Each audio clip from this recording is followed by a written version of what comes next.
And it doesn't say because you went to that school, you're necessarily better at anything. We do that, right? In society, we like to give things rankings, right? That's, and that's okay.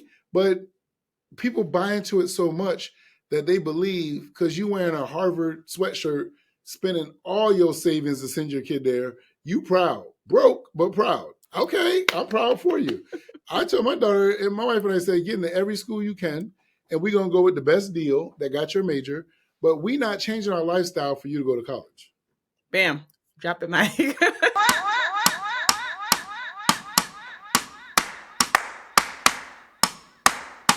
Are you ready for the...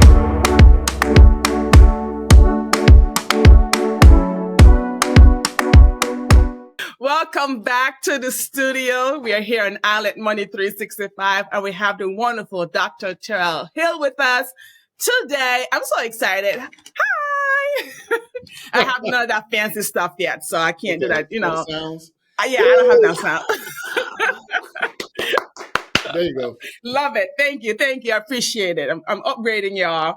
All right. So I'm going to give you a bio, and then we're just going to get into some questions and to show your, expertise here with some guidance. Okay. So today's guest, Dr. Terell Hill, Superintendent for Windsor Public Schools in Connecticut, and a distinguished leader. And I'm saying that, with respect and my hat off. We're a distinguished leader in education with over 2 decades of experience. Dr. Hill's career spans roles as Assistant Superintendent for Human Resources, Vice Principal, and the founding principal of High School Inc., Hartford Insurance and Fire Academy. We're going to talk about that because I'm like, whoa, that's very interesting. Sure. Where his innovative approach earned numerous accolades.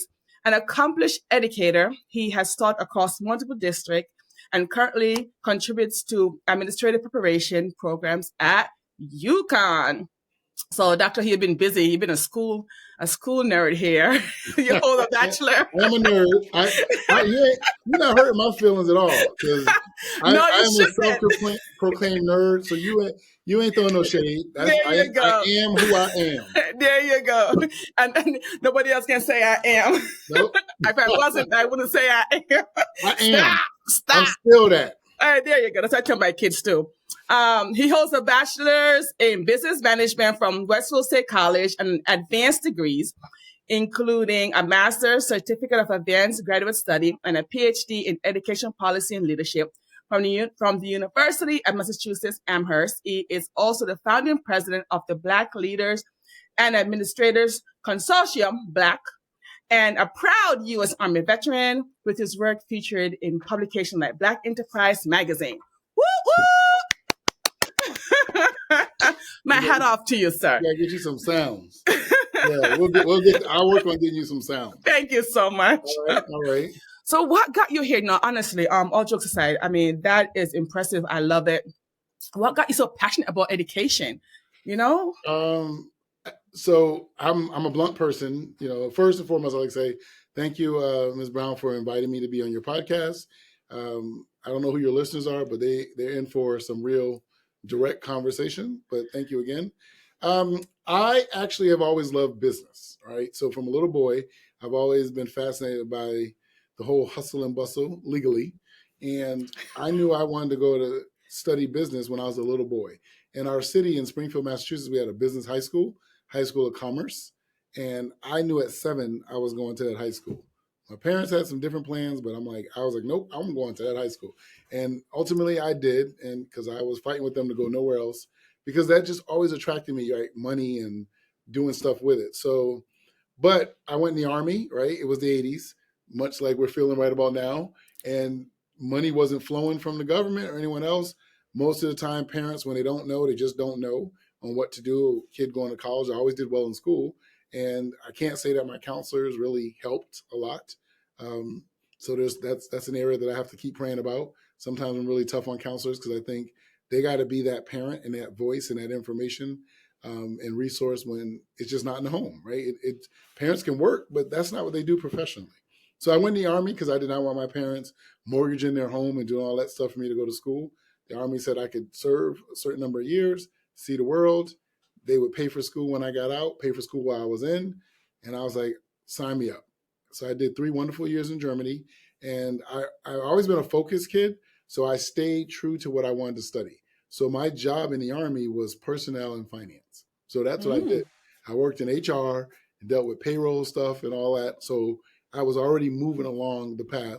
I started taking courses at night, college courses on campus every semester, because when you're in, a financial move, the military paid at that time in the 80s, 75% of your tuition if you went to school.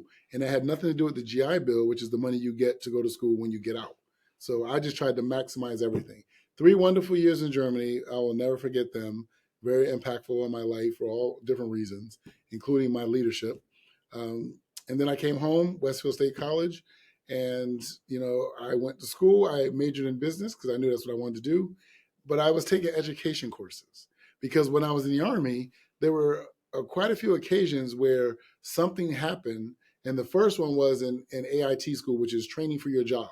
So after basic training, you go to another, training for however many weeks it is for your job. And I went to, the Indianapolis from Fort Knox, Kentucky, to go train for my job in admin. And we were supposed to do some water survival training. And something happened to the drill sergeant. And, it was like 100 soldiers. And I just remember being asked, oh, man, if we don't get this training done today, we're going to have to do it on the weekend. And, being a young man, 18 years old, I want my weekend. So I ain't going to say I did everything. Forget the sergeant. Like, me, I need my weekend. Forget him. I don't even remember the sergeant, but I just remember doing it. And they had this big military pool, which usually is like 13 feet. It's deep, right? They're big pools. And so you had to jump in with all your equipment, like you're on a river, and float and do these maneuvers and to be able to get to the other end. And so there were some guys, rough and tough dudes, right? Like, I don't swim, I'm scared. But I had told the people that asked, I said, hey, I had a lifeguard cert from growing up, going to the boys club camp. So I'm like, I could do these things. They gave me a sheet that said, here are the exercises every soldier has to perform in order to pass. And I'm like, oh, so I just get them all to do this? And yeah. And so long story short, that's what I did that day. And I was the guy coordinating. And all I kept thinking about was, man, I ain't gonna have to do this on Saturday. That's all I thought about. And so, but there were guys that were coming up to me, later in the barracks and stuff like, yo, Hill, I appreciate that. Man, I was terrified. Like, I thought I was gonna drown. And then you made it so easy and you were like relaxed the way you was like, man, you got this, right? Because there's a lot of things you have to do and, take your pants off, make a flotation device out of your pants. Like, they really had us doing a lot of things. And so, again, I'm just thinking, I got a free Saturday coming. And so that got in my head. I get to Germany, same thing happens, right? I always knew from school that I had a knack for looking at information and very quickly understanding it, and so much so that I could explain it in very different ways to different people, real quick. Usually in school when I was younger, it was so that we could get to recess, or because if I had a friend that was a little slower, like, come on, man, we can't go play till you done. You taking all day with this. So I'm like, think of it this way, right? And so that was just, selfishly, I was like, I'm gonna do what I got to do, but it was really connected to my heart. And I'll say on your show that I think that was God showing me, really what my calling was. I may love doing something. I still love business. And people, I think, sometimes get confused between their vocation or their career and their calling. So, in Germany, lots of opportunities to teach. I enjoyed every single one of them. And I come home, I'm in college. And so I finished college. I'm getting offered jobs for business. And then there's an opportunity to get a job teaching. I go to Boston to a teacher fair. The rest is history. Everybody offered me a job that morning. I didn't even have to interview. And I went to Virginia, to Newport News, Virginia Public Schools. Again, like, God gives you these wonderful turning points in your life. So I moved to this place I had never been to, Newport News. And 4 years there, I end up doing not only teaching middle school and high school, math and business courses. I taught on television math for 3 years. So if anybody remembers, I know they probably didn't go, ooh, but I'm sorry, he did a lot of stuff. Bill Cosby, Picture Pages, years ago, right? You could think of that. So I wore like these cool sweaters with colleges and stuff. And, and I taught 2 nights a week, a live show for 30 minutes with kids in my audience doing math problems. People could call in at the break and win a challenge, and I would send a T-shirt to them. It was really popular in the city. It was like coaching. I got a stipend for it, little check, and I just got to be myself, right? Like acting a fool on TV, but teaching math. and people having fun. So the show got real popular, right? I made it more hip hoppy than when I had first took it over. So it became me. And I did that till I came back to Massachusetts to go to graduate school at UMass Amherst. And I ended up at UMass because one summer when I was teaching at Westfield State, I used to teach in the summer bridge program every summer. I met the dean at UMass Amherst in the School of Ed, and he said, "I seen your TV show. I want you to come do that at UMass. What do you want in exchange? I am a businessman at heart always. So it's going to be an exchange of something, right?" And so I said, "I'm ready to get my doctorate degree." He said, "I can do that." Boom. Listening to jazz music right there on campus. And he said, "I could do that." Dr. Bailey Jackson. And he did. He kept his word. And I came back. I told my wife, I said, "I'm resigning this at the end of this year. And I'm going back home. We're going back home to Massachusetts. And I'm going to graduate school." So, and then it just was on and popping from there, right? Because I fell in love with my kids in Virginia teaching. I realized that I could still do business. Like people call it side hustles now, but just I had other entrepreneurial exploits. I was a landlord, so I've always done stuff and I just kept doing it. But there's nothing like teaching, because when you give someone information that they can use, not just facts and figures, but information they can use that improves their life, that goes on into perpetuity. So I know at this point in my life, and it's really 3 decades of education. I'm literally this is year 32, but it's like getting people to understand that I just gave you some information that you're going to share with your children. And my first students in Virginia are now in their late 40s. Oh, wow. So oh, wow. when I'm down in Virginia in that area, Hampton Roads, visiting family, if I say on social media I'm in the area, my students come out the woodwork. And that's awesome. That's a testament to all the work, right? Yep. So that's what drives me. I'll stop there because I know you don't want me to walk all the way up to superintendent, but the love and in the Army, I learned that I'm a leader. I never thought about it. I just always thought I was an independent person, right? Like I don't want to do what the group's doing. I want to do this. But then, I had a senior sergeant, older black man, kind of tear into my chest and tell me, like, "You don't know who you are, boy. You need to learn who you are." And I was like, "I'm a guy with no rank. My collar is flipping in the wind." And he was like, "Leadership, it has nothing to do with your rank. It's about who you are as a person. And when you start realizing that, then you'll realize who you are." And from that moment on, he tore me up. But I started thinking about it, right? If my friends say, "Hey, man, we all going to go out tomorrow night to this club." And I was like, "Yeah, I just don't feel like going out. I'm going to stay in here." They literally would get upset with me like I changed their plans. And I'm like, "Yo, y'all can still go. I don't want to go. I'm okay sitting in the barracks tonight. I don't want to go." Oh, man. And so it all started to resonate. That happened to me when I was a kid on the playground, different places. Like, why is it that my opinion about something impacted the whole group? Oh. And so that's the leadership part. So I've been moving along that trajectory ever since. Awesome. All right. I like that. I like that. So based on your experience, which is a lot of them, what are some key differences you have observed? We know this show is about the migrant community. What are some of the key differences you have observed between children who, you said, migrated here and, who were born here, especially regarding their adjustment to the school environment? Okay, so you want me to get controversial all on the second question? Okay. It's not controversial. It's like, hey, look, this is her show, audience, so don't be coming for me. All right? Don't be coming for me at all. All right? So what I've noticed, and this is anecdotal because it's my experience. Exactly, right? Your experience. So most people who immigrate here that I've seen, and not all, but most, they're much more serious and focused about accomplishing things. And I traveled the world enough because my wife and I, we travel quite a bit. And I know why, right? There are, as tough as America is, even with all the stuff we're dealing with, right? Racism and everything else, the stuff that they say is not happening. It is, but it's still my home. I go to other countries and they really have it tough. Like they have it tough. But the one thing I see is that many of them keep a smile, no matter how tough it is. And I'm like, wow, would I be able to smile like them if I lived in these conditions? And so they come to America and they're like, even if they're struggling, quote unquote, they see the opportunity is better than what they had. And they just take advantage of it. I guess that's the word. Like I see that more folks who immigrate here, all different races, take advantage of the opportunities that are here. Now, I do know there's some deeper stuff, and we're not getting into it for this show, which, when we talk about, the discrimination and historical discrimination, when you come from another place and you voluntarily come somewhere, it's very different than being brought here shackled, right? And Mm-hmm. there's a whole psychological piece to that. But yeah, I see them, and their parents, like they want more, which is the story of all immigrants coming to America, right?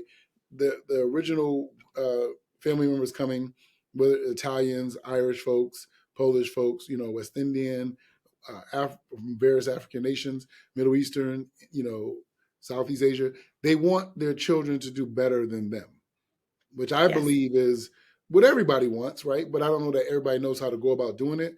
But that's generally what I've seen from the immigrant or people who immigrate here, their children, like they stay on them. Now, I also know they spend a little bit too much time here, and then I'll say they get Americanized. So like they want to get their kid educated real well before they get too Americanized. So we just leave that right there. My mom let me know, like, I brought you here for a reason. I didn't leave all this behind for you to come here and slack off. She let me, every minute she let me know. And if you ever do something, calling the folks back home, do you know how ungrateful this child is? I mean, these parents. They got a handbook of shame, don't they? Yes, they do. But, it made me who I am today. So I am grateful now. Right. But, for families who are migrating, what should be the top considerations when enrolling their children in the U.S. school system? Because when my mom came here, she was asking so many people this question, your neighbor this, and the church community. Like, there's no handbook or anything that says this is what you need to do. So I'm gonna stun people, Ms. Brown. I'm gonna stun people because I know, and I'll just say because that pretty accent of yours, I'm gonna just stick with the West Indians, right? Yeah. I'm gonna limit it.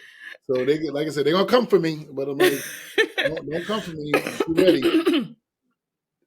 Stop thinking because you paid for school in your country that you come here and you only getting a quality product if you pay for the school.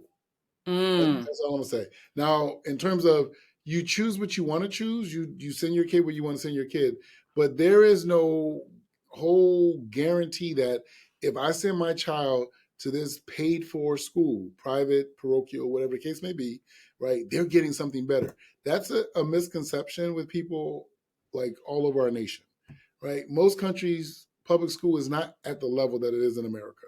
So you pay for education in some form or fashion.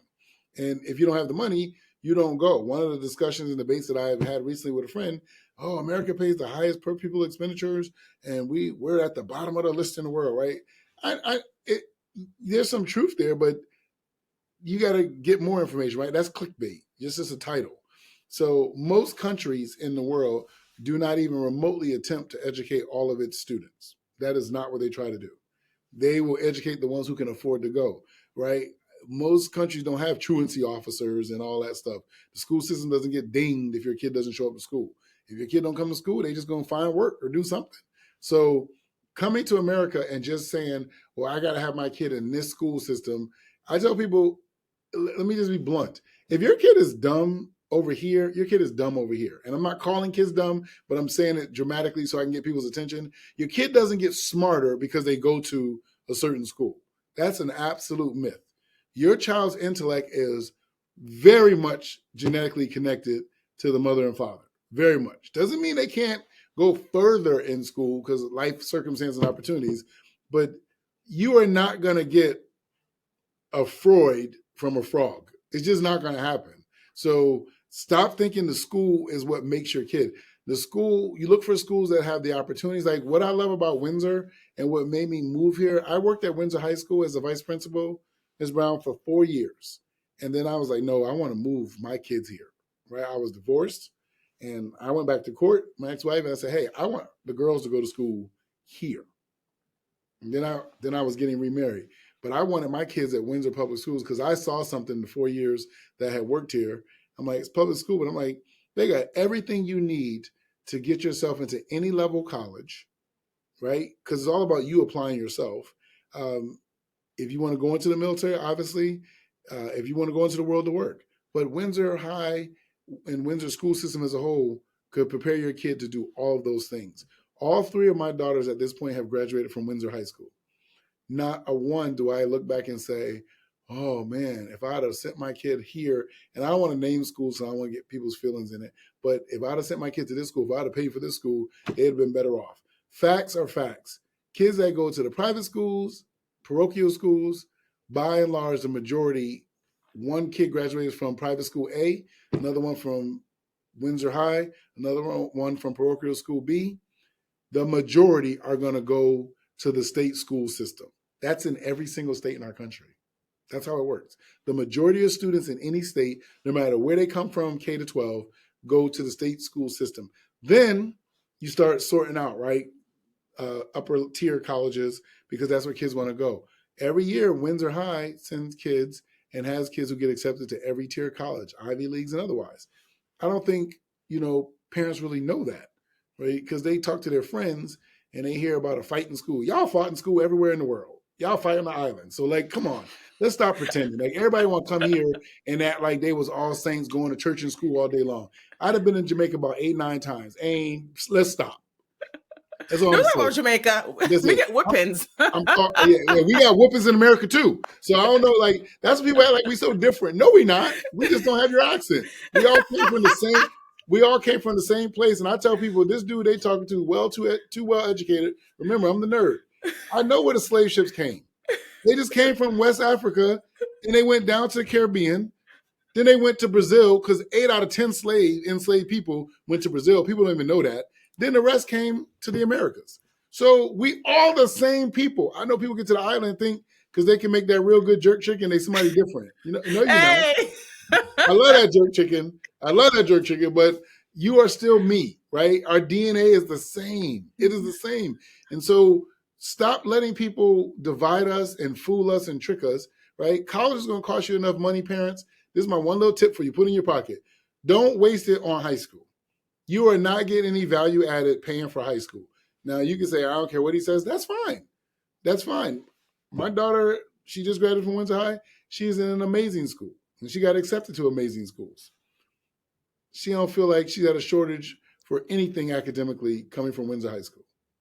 Nice. I like that. No, I tell people that all the time. I was like, look, I work in an office building and I'm sitting next to somebody who came from Cornell. I sit next to somebody who came from Eastern, and we're still doing the same job. That's what I'm saying, right? The guy from Cornell, is he getting a Cornell or she getting a Cornell upgrade, right? They get this the Cornell bonus track, right? No. If I'm good at my job, I'm good, right? We got to show and prove when we show up. And I don't care. I hire a teacher who went to Harvard. I hire a teacher who went to Providence College. I hire a teacher who went to Central, went to Eastern. One went to Capital, then went to UConn.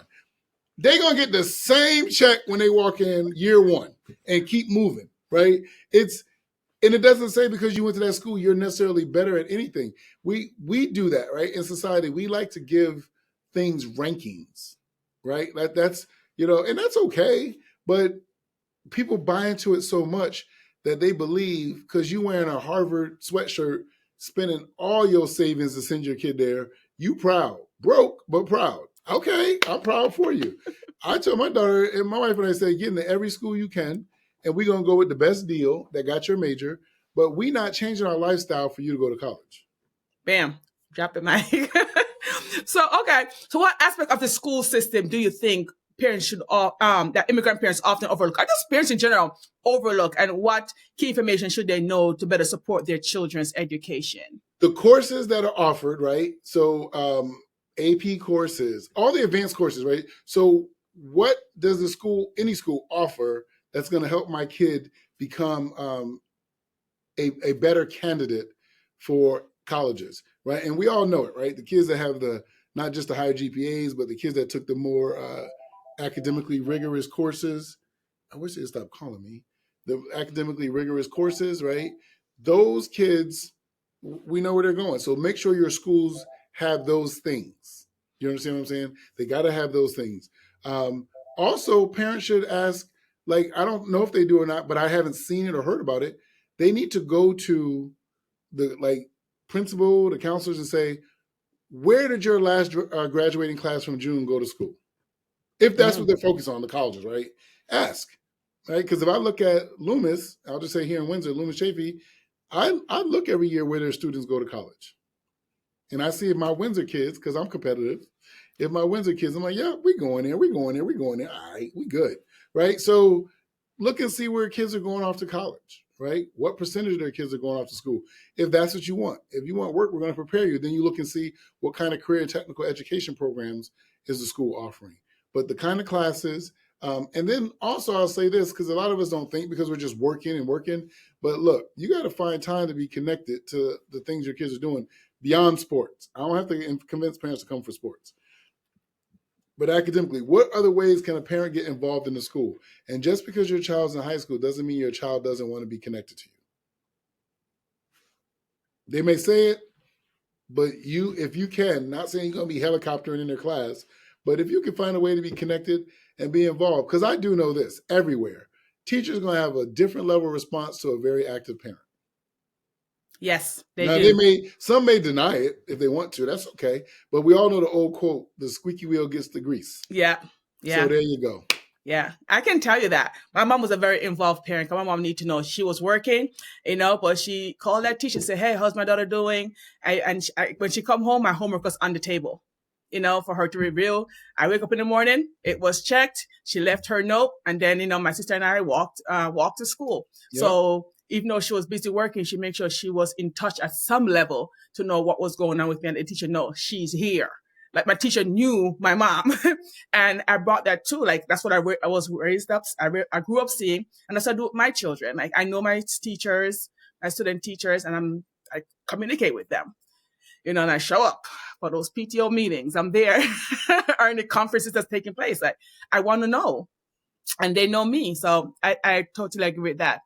So in your view, what are some areas where our school system is lacking, and what steps can parents take to ensure their children don't fall behind? Because nothing is perfect. Well, falling behind is a product of that's the parent, right? Because I'm like, there is like the school has to teach, right? And I'm not saying we do everything perfect. That's why I said the last question, be involved, right? But then you said your mom knew your work, right? And I know it's hard. We all working. I'm not trying to make it sound like it's easy, but in as much as you can, right? Single parents, 2-parent households, grandma in the household, who cares? Whatever they got, somebody at home has to be checking to make sure that kid is doing what he or she needs to do. There's a lot of attention being given to cell phones and the social media stuff, right? And it's real, but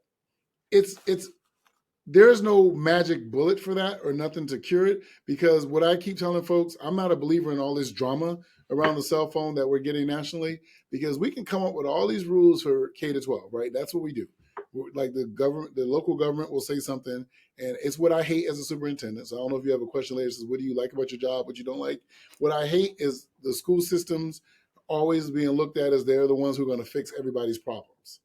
I hate it, right? I didn't give your kid a cell phone, didn't buy their phone, didn't log them into nobody's social media. I don't give kids, I'm bringing it all out. I don't give them vape pens. I don't give them vape cartridges. We don't distribute that. You don't go, here's a backpack, notebook, here's your vape pen. We don't do that in public school. That comes from your home, and you can say, well, I didn't know, well, then shame on you. Then you need to pay more attention to your kid. My mom had 3 boys, and trust me, she ain't had no problem going through our closet and our drawers whenever she felt like it. Flip the mattress, whatever. You say it's overboard. She was a police officer, but mom was checking, right? And I just feel like when you say somebody falling through the cracks, we send home progress reports every quarter. Right? I'm using the high school because I know elementary is a little different in its timing, but we send home progress reports. In fact, you can see your kid's progress when you want to by logging in. It doesn't get any easier than that. Right? So when parents, and I've had parents tell me so many times, I didn't know my kid was failing. How did you not know your kid was failing? You got a progress report card, first market period. Progress report card, second market period. Progress report card, third market period. Progress report, last report card. You had 8 opportunities to see what your kid was doing, and you could see it online. So that's an excuse. And don't say because I'm working. Everybody working. Right? Ain't none of us independently wealthy, not most of us. So we're working. So you have to work with the teachers, make sure they're doing their job. And I want my teachers giving their best.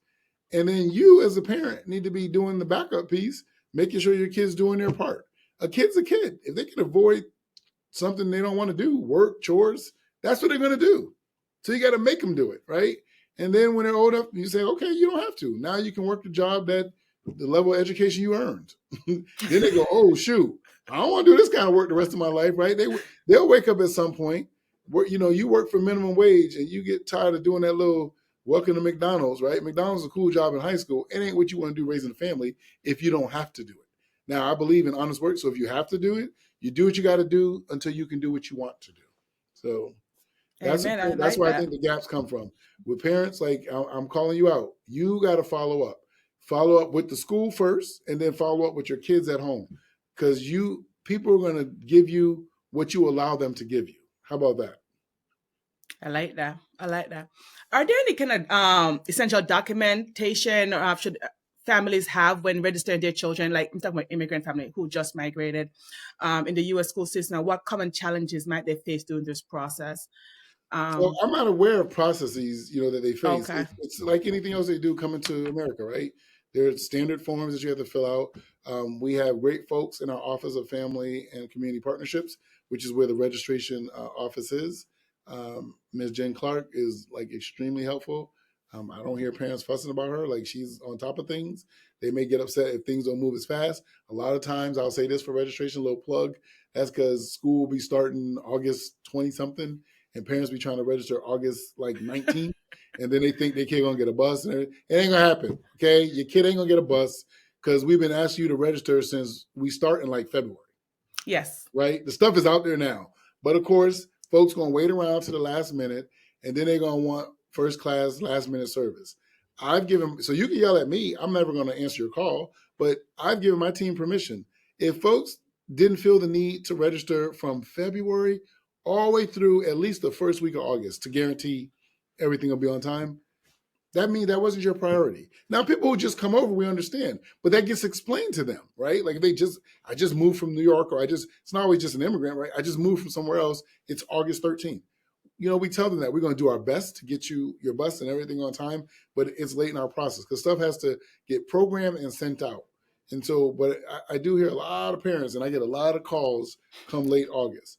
So there's no assessment or assessment test or placement test or anything like that. I believe at the high school they do something, but that's not going to stop you from registering. Okay. Because you asked about registering. Yeah. So registering is just getting you into our system so you can become a Windsor Public Schools student. And that's like not just state specific. That's all over the country, right? Every state, everywhere you go, there's going to be some registration process. Typically, it's going to be immunization records, but we got this new Secretary of Health and Human Services. So, I don't know. He going to say, come in with a Mickey Mouse sticker. You're healthy, right? I don't know. When they go, somebody going to be calling your show. But I don't know what they're going to do. I'm an editor, don't worry. Okay, you can take that out.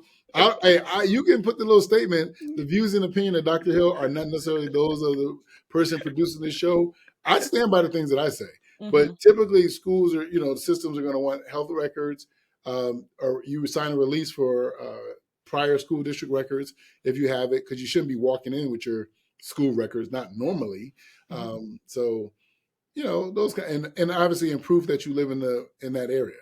So rent, contract, mortgage, utility bills, like things like that. So it's all pretty basic to get into a school system. Okay. Because especially here in New England, right? We have to educate every child. So there ain't really a lot we can do to keep a kid out of school. Okay. So you hear that, parents, those are the documents that you need. And it's also on the school website, wherever you go, and the information is always on the website. So just search. And if you coming from a new state, I need to think about it. Just call the offices of any state you move into. And if your new family move from a different country, call. And if there's a language barrier, is there a solution to that usually? I believe, don't get me lying, but I believe we have services that we can pay for to do the translation. Okay. Again, I'm not aware of any parent saying ultimately they could not communicate back and forth. The other thing, you just made me think of something, right? If you're coming from other countries too, I would now that might be an opportunity where you could carry your record if they allow you. I would highly recommend you get your record from the school system in the country you're leaving. Because I know for my 20-something years working in Connecticut, it has been a bear sometime to get educational records from various Caribbean countries. I've literally been looking for a record for a kid, gone on vacation, come back from that same island, the record's still in there. I'm like, man, let me just go pick it up, right? Like on the way to Rick's Cafe, I go get it. Right? So, but I don't know what they do. Like, do they only send stuff out every third Monday or something? I But don't it'd know. be real. It'd be slow. It's like, come on, this kid I trying to don't go to know. school. We don't know if they're in the first grade or the 10th grade. Like, we got to figure this out. So, if you're gonna come for another country or bring family members, if it's possible, please get their records and have them and make sure they're just verified records. So Okay, they have to be verified. yeah. So talking about that transferring from a different country, like teachers, and what is the process for a teacher from another country to come to the US and teach? Like, what credentials do they need? I know that was with the Board of Education and stuff like that, but I know there's programs that teachers can come and teach here in the US. What is that process? Do you know This anything lady about it? is asking me, what do I look like? I know, but I just Secretary want of to State. maybe You with say all you your was interviewing experience, I the think you might have a little bit of information. Right. She talking about she interviewing the superintendent of schools, some finance stuff. We're gonna talk some money.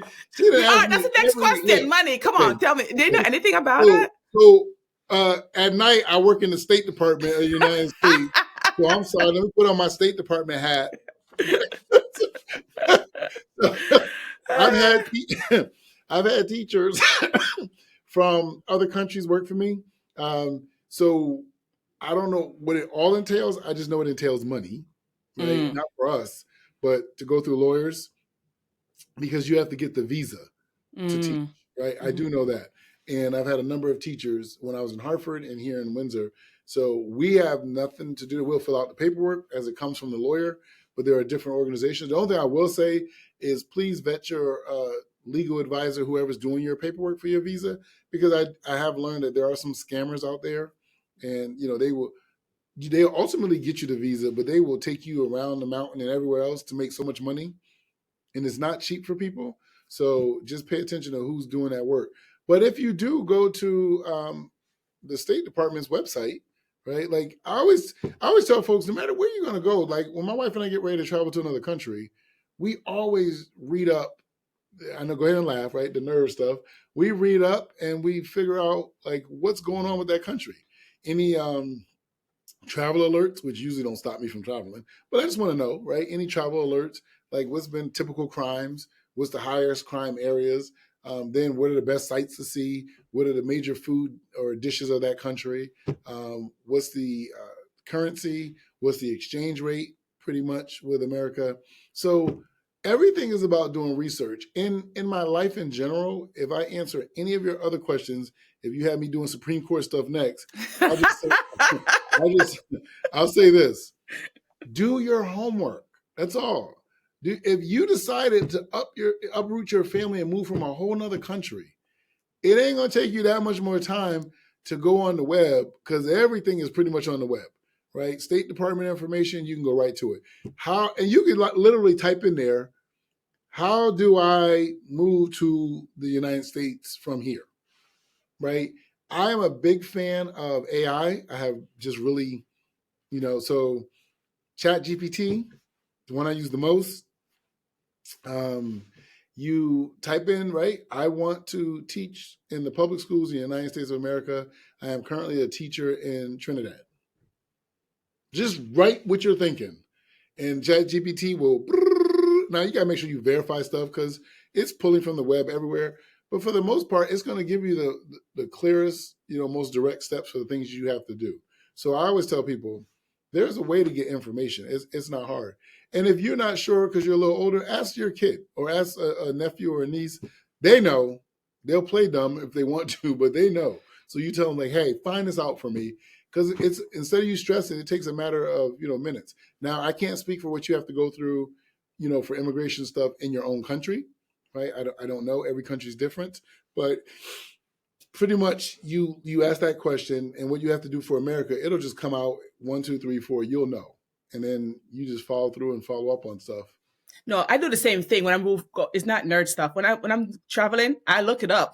I need to know what's going on. Who want to go anywhere blind? You have to be informed. Well, a lot of people do. And, Petra, this is what they do. And it's a good thing for some people because they have to be comfortable, right? I said already, I was in the Army. I spent 3 years stationed in Germany in the 80s. And I didn't stay on the base. I went all over the place, because I'm curious. And I literally said at 18, I may never get back to Europe. So I want to see everything I can see. I've been back a ton of times, but I wanted to see everything I could see, right? This is a boy from the inner city, and I'm now in a foreign country. I wanted to explore. So I learned to learn the trains and do all the stuff I need to do to get around, meet people, talk to people. Hey, what if I go here? Is this okay?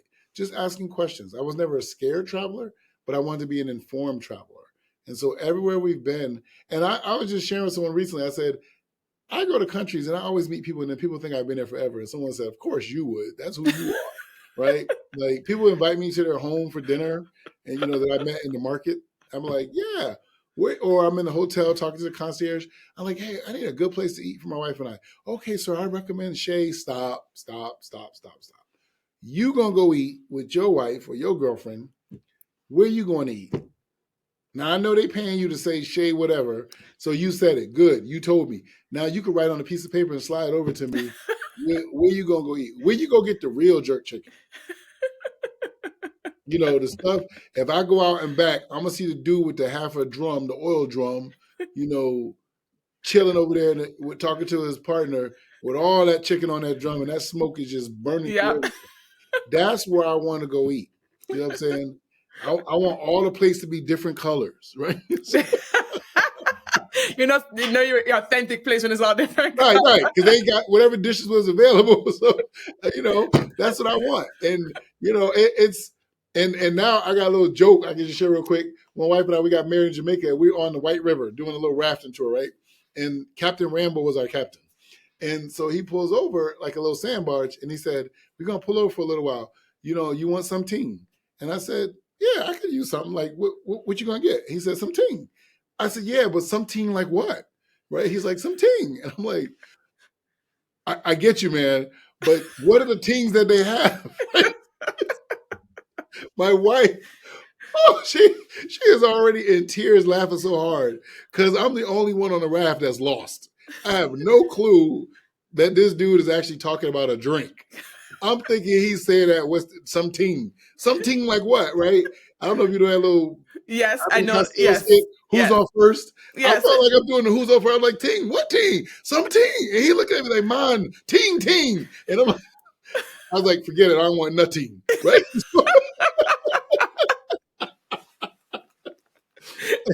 And my wife is like, baby, he's talking about ting. I said, I heard him, but he didn't say what tings they got. She said, ting is a drink here. And I said, oh, I give a drink that stupid name. And I like ting now. But every time I'm somewhere, the West Indian restaurant, or we're back in the islands, I look at the bottle and we just look at each other and we just bust out laughing. Because that was the funniest moment of like, ting, what ting? So it's, and so that's the traveling. And believe it or not, like it seems disconnected, but my traveling worldwide and engaging people from different cultures and languages, it helps me in my job here as an educator, administrator, superintendent.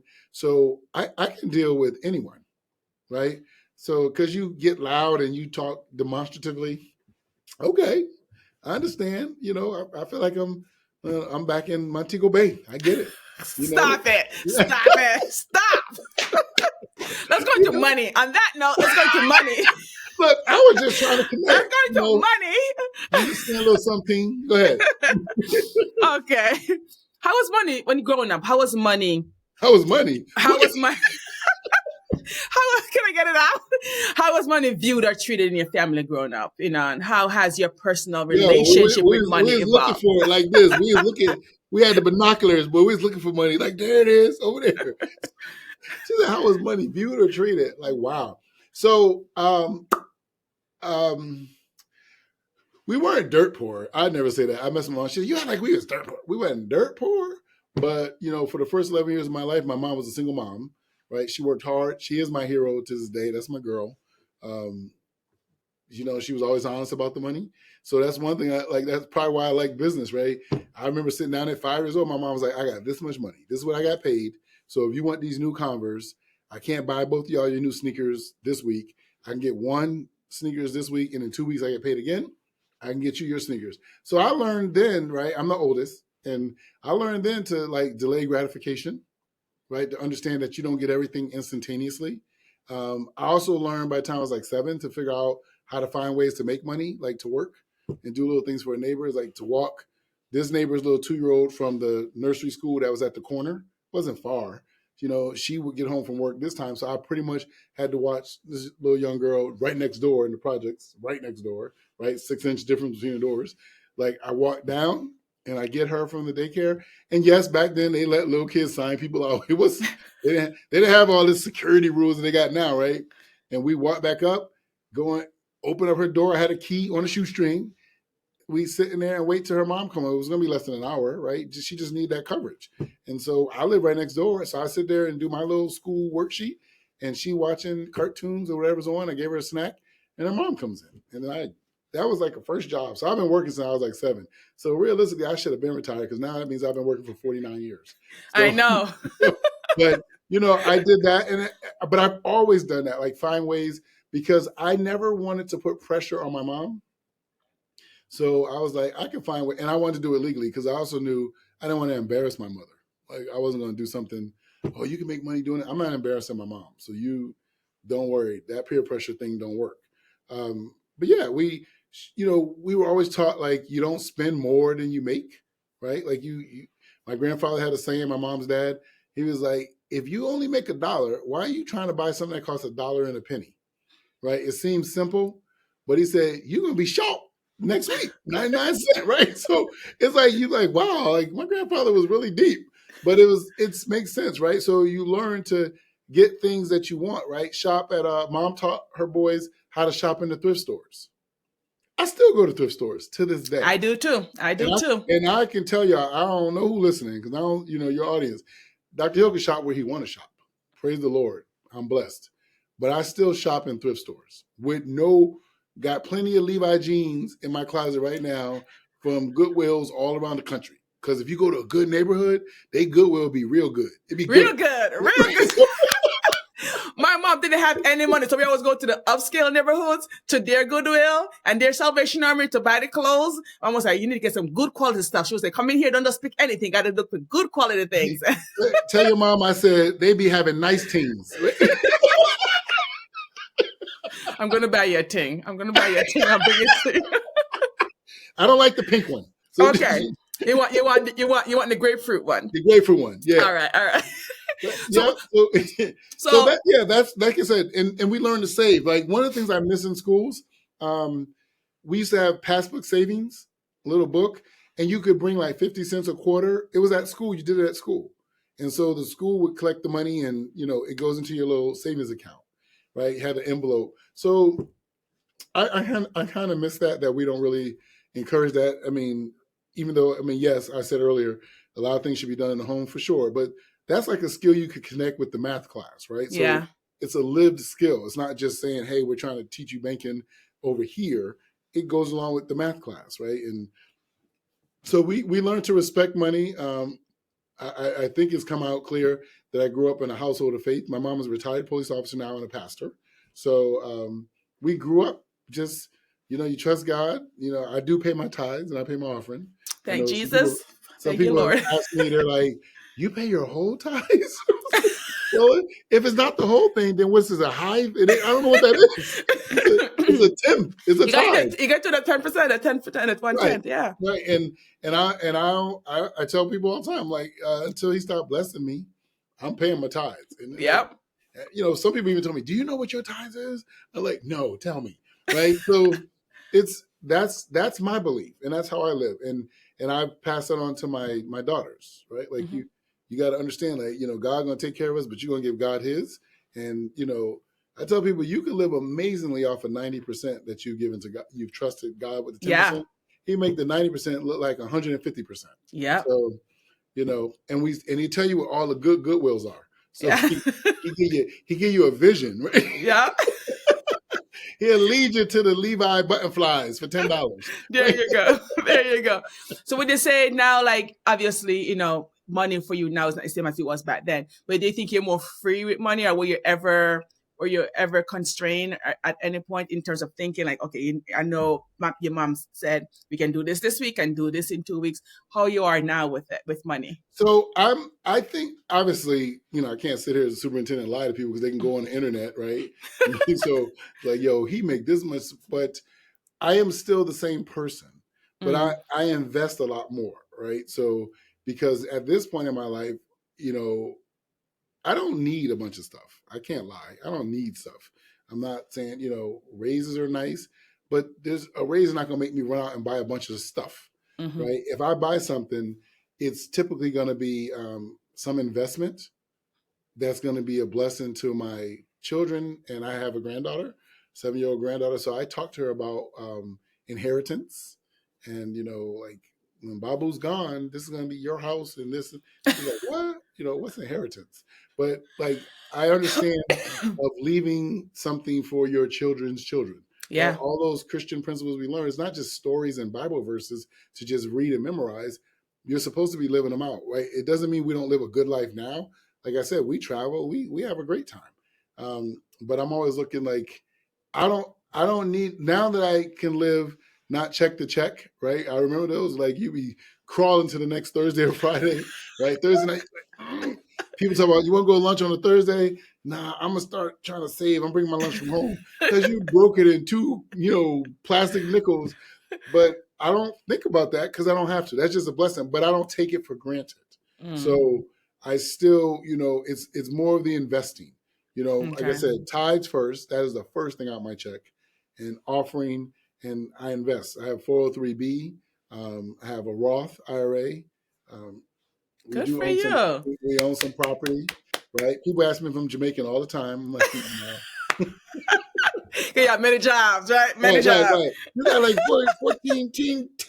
I teach, wait a minute. Hey, Petra, I teach at 2 colleges now. It's like, yeah, you're Jamaican. Welcome. I induct you. Yeah, they like it. So I was like, I'm okay with that. If that's Jamaican, then sign me up. But I'm like, I'm healthy. I love teaching. So when I get the opportunity to teach at the colleges, why do I do it? Because I love having an impact on the future. So I do it. They pay me to do it, but I do it because that's, the impact. Yeah, so awesome. It's like I'm always thinking of investing. And in anything I teach, there's always going to be a point where I'm going to talk to people about money. It's always going to happen. And like I'm going to teach like future administrators, whether it's school budgeting, right? Because they're going to have to do budgets, and then their own money. Because I tell people, even though you're going to get a nice 6-figure income here in Connecticut, all school administrators are going to get a 6-figure income, unless you're in some tiny, tiny, tiny town. You should be able to live okay by the world standard with a 6-figure income. But if you don't know how to handle money, you're going to struggle. You're going to struggle. Right? Yeah. It doesn't matter how much money, how many people win the lottery and go broke, right? Yes. So I tell them, like, you got to always make sure you're putting money away for later when you can't actually physically work and earn the way you used to. So, we get a pension. We're one of the few professions that still has a full pension, education. That's a blessing. I actually recruit people based on that when I can explain it to them. We don't have a 401k that we got to depend on. Because I tell people, you putting $100 a paycheck in your 401k, you're going to be working for 1,000 years. So, you go right ahead. We have 403Bs, so the nonprofit similar, but that's an extra, right? We have the pension. That's one stream of income. And then we can do 403Bs and we can do all the other stuff. So I always tell the young teachers, like, hey, I don't give you advice on what to invest in, but I always tell them, like, you should get you a 403B. Your pension is already there, but get a 403B. You want as many streams of income as possible when you retire. And right now at 21, 22, 23, you see retirement as 1,000 years off. It comes really fast. Really fast. Really fast. So with that said, may I ask you 2 more questions here? What changes or innovations would you like to see in the U.S. education system to better serve the students? So one, I can tell you right away, me and a ton of other superintendents around the country, I got a shout out for them. We like to see the government actually fund more of special education, right? So we want to take care of all of our students. But right now under IDEA, right, the Individuals with Disabilities Act, like special ed is under that. Your kid may need this kid may need that kid needs this over here. And there is no limit on the cost. We just keep paying. And every year, like if they get outplaced, they might go to this place, right? It costs us $20,000, a little under 21. to educate a kid here in Windsor. We send that kid out to an outplacement, right? The parent feels great, and we want what's best for the kid. But I'm like, it's literally going to cost us $150,000 just for that kid in that 1 year in that place. And I can't sit here and tell you or the audience that their kid is necessarily getting something wholly better than what's back in the district. And I would say majority of the time, that is absolutely not the case. But the government, and when we get reimbursed as a district from the state, they don't reimburse you until you spend 4.5 times the per pupil cost in your district. So remember, I said our cost for each pupil in our district is just under $21,000. So in order to get reimbursed for a kid that's getting special ed services, we need to spend first up front 4.5 times that 21,000. And then we get reimbursed only 63% of every dollar over the 4.5 times. So districts are hurting all over the nation. It is not, simple, but then politically people set things up so you're fighting as us against them, parents who are advocating for their child for special education services. And it's clearly not the case. Like, we're here to educate all children, but we don't have an endless supply of money. And so, special education is one of those areas where the costs keep going up and there's no controls on them. They go up astronomically, and we just have to pay whatever it comes. And, 1 year you might be paying $1 million, the next year you might be paying $3 million. It's just that. So that for me is an area that really needs to change. And then the other one is something I alluded to when we initially started talking. I'm really tired. This is what I've said in my last probably 4 or 5 interviews in panels. I'm really tired of the school system being the catch-all for every problem in society. Yes, because of compulsory education, all kids in America go to school, from a certain age to a certain age. I get it. But again, vaping, you got companies that are making and selling or marketing and selling products to young people specifically. It don't look like nothing no adult's gonna buy. It look like everything a kid's gonna buy is designed to attract kids. You give these companies a little minimal fines. Who wouldn't pay $1 million fine when they're making $100 million a year, right? So that's why I said the government, right? People are fooled by all this stuff. Throw my little political piece in there.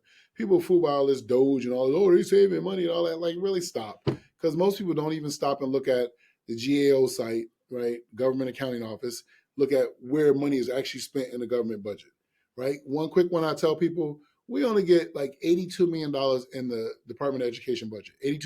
Billion. 82 billion with a B. 82 billion, Department of Education. By contrast, Department of Defense, over 900 billion. 900 billion. Wow. 82 billion, 900 billion. If you cut 1% from the Department of Defense, that money can get spread out a whole bunch of places. So, Elon Musk and this joke of Doge, right? Like I said, I got to make my political comment, right? People's like, oh, they're fighting fraud, waste, and abuse. You can find all the fraud, waste, and abuse you want in the smallest closets, but why don't you go to the big warehouse where it's at? Then that's gonna really give you a much bigger hit. And I'll leave this side note. His SpaceX company is really blowing money, but you notice that that's not making the news. He ain't run up in there firing everybody. So the stuff that's being done, I know some people voted the way they voted. That's fine, but I'm always gonna take the time to give you a real education. Read and go further. Go beyond the title, go beyond the clickbait and read. You can actually get the government's budget. It's public. It's not, but they know people aren't going to read. They depend on people not reading. And so, those kinds of things, they get to me because we pay for special ed, and then we're told to handle all the woes of society, vaping, drug use, everything in society. Now, we should all be working together and, in unison, but we're going to handle everything. So we're going to make rules for a cell phone, rules for vape pens and everything. So your senior kid, let's say, for instance, we got all these rules. You can't have this, can't have that. We're checking you. We're going to suspend you. We're after you. We're the big, vape pen police. Your kid graduates in June. Your kid goes off to college orientation late June, late July, early August, whatever the case may be. What rule is the college going to have about vaping, cell phones, or none whatsoever. So why do we? And so we're supposed to still educate well, but enforce all these rules. And then we get dinged by the state departments of education for having too much discipline, like, because it's going to lead to suspension, because the kid's going to fight you over their phone. So then you're going to end up in a suspension, and every suspension now is a ding from the state. So I'm like, that's the stuff I'm tired of. Pay for special education fully from the government, and stop putting all these, mandates on school districts to fix every problem in society when nobody else is required to fix every problem in society. Sue the companies that sell the tobacco products, the vaping products. Not even just, and if they keep doing it, shut them down. Corner store sells kids the vape pens. I'm sorry. You saved up all your life for this little corner store. You breaking the law. Shut them down. After a fine or two, shut the business down. Take away their license forever. Like, that's when you're really committed to changing something. Other than that, you're just having nice conversations, and you're trying to stop the proverbial holes in the dike with your fingers, and Amsterdam is flooding. So I'm like, I look at it and people say, "Oh, we're trying to make a difference." It's a joke. It's an absolute joke. I hear you. Sorry I couldn't end with a laugh on that one. Well, we are going to. Here we go. Oh, okay. The last question is something I ask at the end of every session is, what is one saying or proverb that your family always use to teach you a lesson or offer guidance in life? So I'm going to take one from my grandfather. All of us call our grandfather Daddy. So Daddy would say, "Just come here, can't tell old Ben here nothing." I like it. And explain to the audience. I'll explain it. But I just want to say, anybody in our family, they ain't going to say, "Who said that?" Nobody's going to say that, right? But what it means is, you ain't going to fool me with all this stuff because I've been here, right?